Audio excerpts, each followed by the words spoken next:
है ना, उसके आधार पे अगर कोई हम जान तो डिटरमिनेंट किसका निकाल सकते हैं, स्क्वायर मैट्रिक्स का, है ना। डिटरमिनेंट जो है स्क्वायर मैट्रिक्स का ही निकल सकता है। तो अगर हमारे पास कोई ऐसा मैट्रिक्स हो, कोई मैट्रिक्स A है जिसको हमने डिफाइन किया Aij ऑफ n ऑर्डर मतलब समझ रहे हो n into n। अगर इस मैट्रिक्स का जो डिटरमिनेंट है, क्या है डिटरमिनेंट, वो अगर क्या आ जाए 0, है ना, if determinant of a square matrix is equal to 0, then such type of matrix are known as singular matrix। ये जो मैट्रिक्स है इसको किस नाम से जाना जाएगा,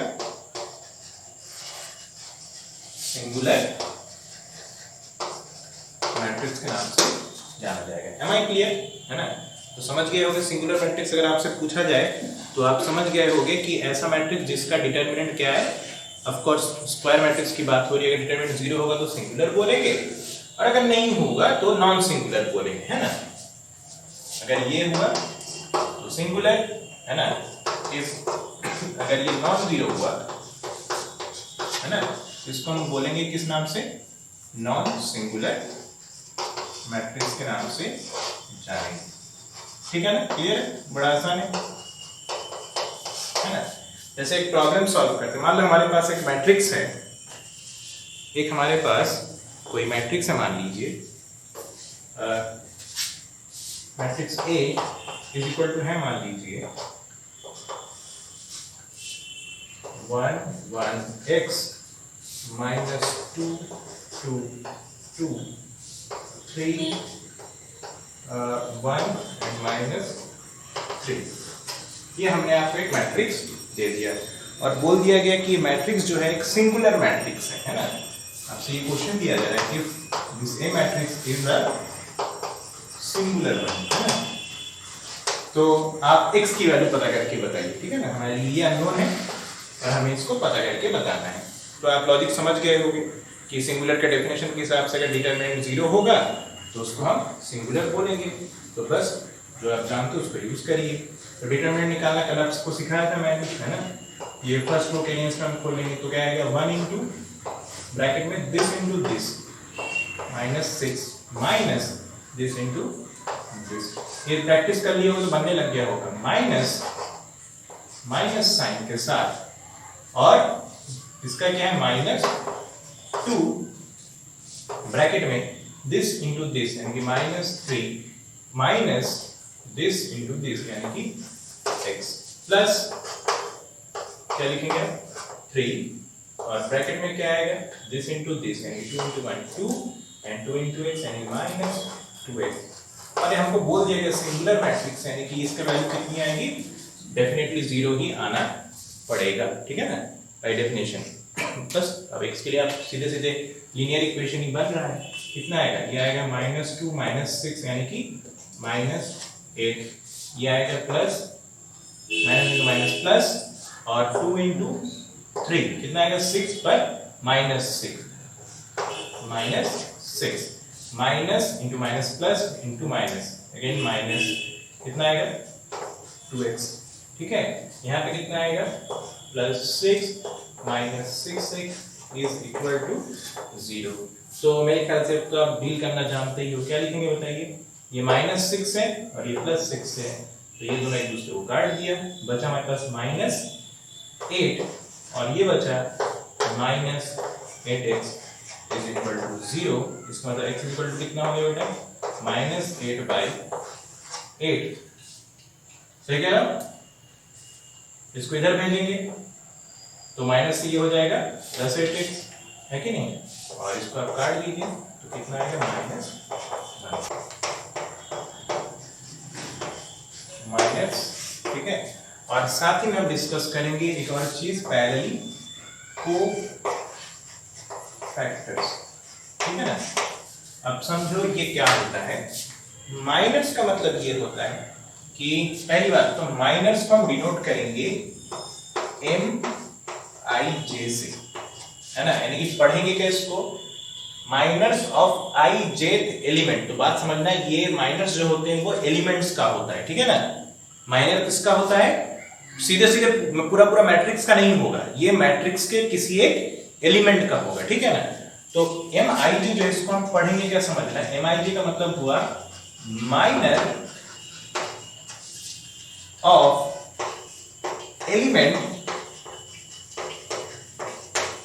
क्या होता है मैट्रिक्स का एलिमेंट, AIJ है ना, ऑफ मैट्रिक्स A है ना, ऑफ ऑर्डर n, यानी ऑफ कोर्स हम एक स्क्वायर मैट्रिक्स की बात कर रहे हैं, ठीक है ना। तो समझ गए हो, माइनर जो होता है MIJ से डिफाइन किया जाता है, और ये होता किसका है, पर्टिकुलर किसी एलिमेंट का कहलाएगा, यानी कि ये कहलाएगा इस AIJ का माइनर, और वो AIJ क्या है, किसी एक मैट्रिक्स A का एलिमेंट है जो कि n ऑर्डर का है, ठीक है ना। पहली बात तो माइनर का मतलब ये हुआ। अब इसको डिफाइन कैसे किया जाता है वो समझना।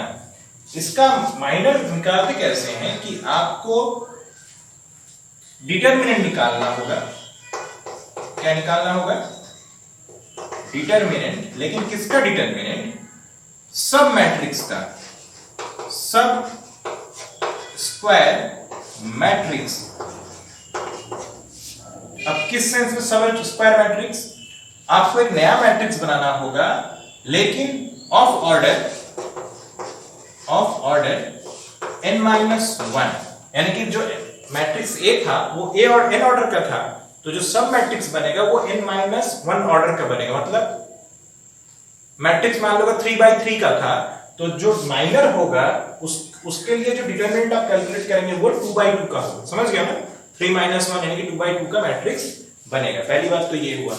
दूसरा चीज ये है, ये होगा किन एलिमेंट्स का, तो आपको ध्यान ये रखना होगा, आपको ith row and jth column छोड़ देना होगा, समझ गए हो। आपको ith रो और jth कॉलम जो होगा उसको आपको क्या कर देना है, छोड़ देना है। ith और jth रो कॉलम मतलब क्या हुआ, ये जो AIJ जिसका आप मैंने निकाल रहे हो उस एलिमेंट का कुछ ना कुछ I और J है, तो जिस I से यानी कि जिस रो से ये एलिमेंट बिलोंग करता है और जिस कॉलम से ये एलिमेंट बिलोंग करता है, उस रो को और उस कॉलम को क्या करना है, आपको छोड़ देना है, ठीक है। जब आप छोड़ देंगे तो आपके पास बचा हुआ जो एलिमेंट है उसका क्या निकालोगे, डिटरमिनेंट। तो वो जो डिटरमिनेंट निकलेगा वो इस AIJ एलिमेंट का माइनर पढ़ा जाएगा। एम आई क्लियर है ना। मैं आपको और अच्छे से एक्सप्लेन करता हूं एग्जांपल लेके, तो आपके लिए ज्यादा आसान पड़ेगा। तो देखिए मैं इसको मिटा रहा हूं, मेरे ख्याल से आप नोट कर चुके होंगे। ध्यान से देखो, जैसे मान लीजिए एग्जांपल के लिए मैं ले लेता हूं एक 3/3 मैट्रिक्स ले लेता हूं, है ना, क्योंकि हमारे ज्यादातर काम 3/3 मैट्रिक्स से ही है।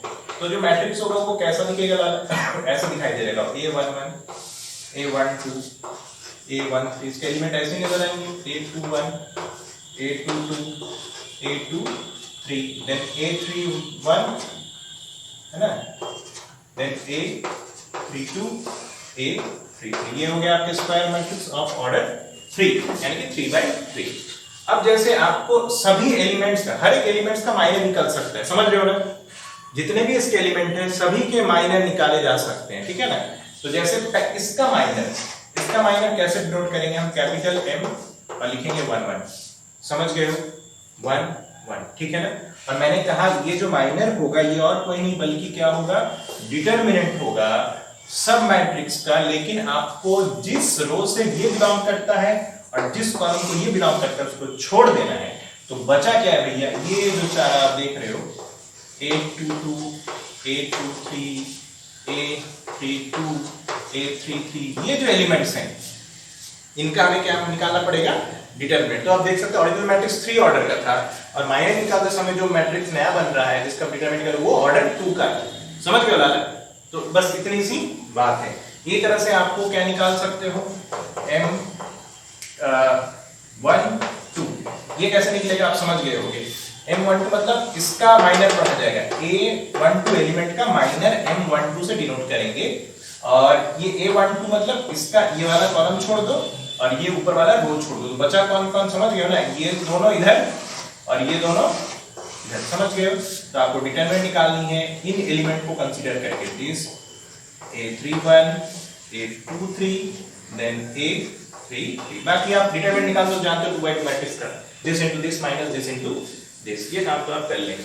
ठीक इसी तरीके से आप m किसी सभी कॉम्प्लीमेंट का निकाल सकते हैं। हम एक चलो M33 का निकालते हैं। M33 मतलब A33 एलिमेंट का माइनर M33, तो आपको ये कॉलम और ये रो छोड़ना पड़ेगा, तो बचेगा कौन, ये चारों बचेंगे, है ना। तो आपको डिटरमिनेंट किसका निकालना है, A11, A12, A21 and A22। क्या सबको मेरी बात समझ में आ रही है, पक्का, ठीक है ना। तो एक मैट्रिक्स में जितने भी आपके पास क्या होगा बताइए, एलिमेंट होगा, उन सभी का माइनर हम निकाल सकते हैं, और निकालने का तरीका आप समझ गए हो, और कहते किसमें वो भी समझ गए होंगे, ठीक है ना। अब अगला एग्जैक्टली इसी से रिलेटेड आपके पास एक और टॉपिक है जिसको हम बोलते हैं कोफैक्टर। कोफैक्टर बड़ा आसान चीज है, ये भी एलिमेंट का होगा। किसका होगा, एलिमेंट का, समझ रहे हो ना। यानी ओवरऑल मैट्रिक्स का कोफैक्टर नहीं होगा, ठीक उसी तरह से मैट्रिक्स के एलिमेंट का कोफैक्टर होगा। बड़ा सिंपल सा फंडा है, इसको हम डिनोट करेंगे कैपिटल CIJ से। पढ़ेंगे क्या हम, cofactor of IJ element, am I clear. पढ़ेंगे इसको कोफैक्टर ऑफ IJ एलिमेंट, और इसको डिनोट कैसे किया जाएगा, simply -1 to the power I plus J into minus से मल्टीप्लाई कर देना है सेम एलिमेंट का, यानी कि IJ से। क्या मेरी बात समझ पाए, जो आपने माइनर निकाला तो C किया है, उसी को मल्टीप्लाई कर देना है किससे, -1 to the power I plus J से। यानी कि अगर मैं कहूं C11 कितना होगा, तो आप समझ गए होंगे -1, इसके रिस्पेक्ट में बात कर रहा हूं, 1 + 1 M11, यानी कि मेरे ख्याल से आप समझ गए होंगे, इसका जवाब सिंपली M11 ही आएगा, ठीक है, क्योंकि -1 का स्क्वायर क्या होता है, +1। C12 अगर निकालेंगे तो क्या आएगा, होता -1 1 + 2 M12, तो मेरे ख्याल से समझ गए इसकी वैल्यू -12 के बराबर आएगा, माइनस टाइम ऑफ माइनर हो जाएगा। इसी तरीके से आप समझ गए होंगे जितने भी हमारे पास एलिमेंट है उन सब का हम क्या निकाल सकते हैं, कोफैक्टर निकाल सकते हैं। तो ठीक एग्जैक्टली आप समझ गए होंगे, जिस तरह से हमारे लिए माइनर जो है वो मैट्रिक्स के किसी एलिमेंट के होते हैं, ठीक उसी तरीके से कोफैक्टर भी हमारे मैट्रिक्स के एलिमेंट का ही होता है।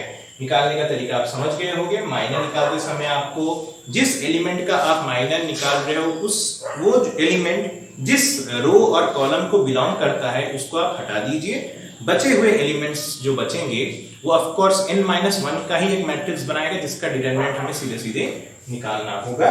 जब कोफैक्टर की बात होगी तो सिंपली उसी माइनर को मल्टीप्लाई कर देना है किससे, -1 to the power I plus J, where I और J क्या है आप जानते हो, उस पर्टिकुलर एलिमेंट के row number and column number. सबको समझ में आ गई बात।